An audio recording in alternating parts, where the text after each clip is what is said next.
ಸ್ವಯಮೇವ ಫಲರೂಪತ್ವಾತ್. ಭಕ್ತಿಯ ಜ್ಞಾನದ ಸಂಬಂಧವನ್ನು ನಾವು ನೋಡ್ತಾ ಇದ್ದೇವೆ. ಎರಡೂ ಅತ್ಯಂತ ನಿಕಟ, ಅಷ್ಟೇ ಪರಸ್ಪರ ಪೂರಕ. ಒಂದು ಬೀಜಕ್ಕೆ ಮಣ್ಣ ನೀರ ಇದ್ದ ಹಾಗೆ. ಬರೇ ಮಣ್ಣು ಹಾಕಿದ್ರೂ ಬೀಜ ಅಂಕುರಿಸೋದಿಲ್ಲ, ಬರೇ ನೀರು ಹಾಕಿದ್ರೂ ಬೀಜ ಬೆಳೆದ ವೃಕ್ಷ ಆಗೋದಿಲ್ಲ. ನೆಲದ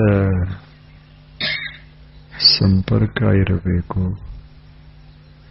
ಅದರಲ್ಲಿ ನೀರಿನ ಅಂಶ ಇರಬೇಕು, ಆವಾಗ ಒಂದು ಬೀಜ ವೃಕ್ಷವಾಗ್ತದೆ. ಆಗ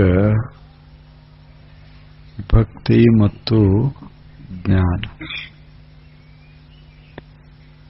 ಇವೆರಡೂ ಹೊಂದಿ ಹೊಂದಿ ಹೊಂದಿ ಸಾಗಬೇಕು ಅನ್ನೋ ಮಾತನ್ನ ನೋಡಿದೆ.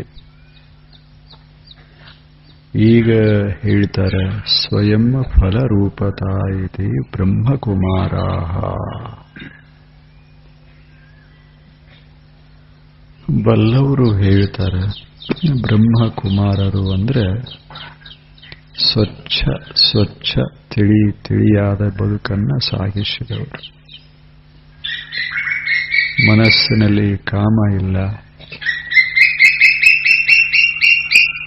ಬುದ್ಧಿಯಲ್ಲಿ ಅಸತ್ಯತಾ ಇಲ್ಲ,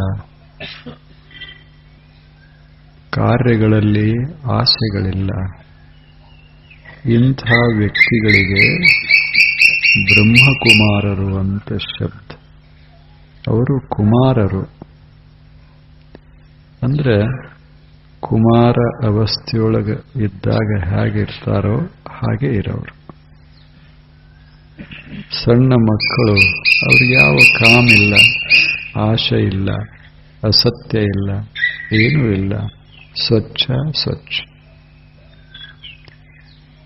ಹಾಗ ಯಾರು ತಮ್ಮ ಜೀವನದಲ್ಲಿ ಇರ್ತಾರೋ ಅಂಥವರಿಗೆ ಬ್ರಹ್ಮಕುಮಾರರು ಅಂತ ಕರೆದಾರೆ. ಯಾರೇ ಇರಬಹುದು. ಅವರು ಎಂಥವರು? ಸನತ್ ಕುಮಾರ, ಸಾನಂದ, ಇಂಥವ್ರು ಒಂದು 4 ಮಂದಿ 5 ಮಂದಿ ಹೆಸರು ಹೇಳ್ತಾರೆ. ಅಂಥವ್ರು ಬಹಳ ಸ್ವಚ್ಛ ಇದ್ದವರು. ಧರ್ಮ ಅಂದ್ರೆ ಏನಲ್ಲ, ಸ್ವಚ್ಛ.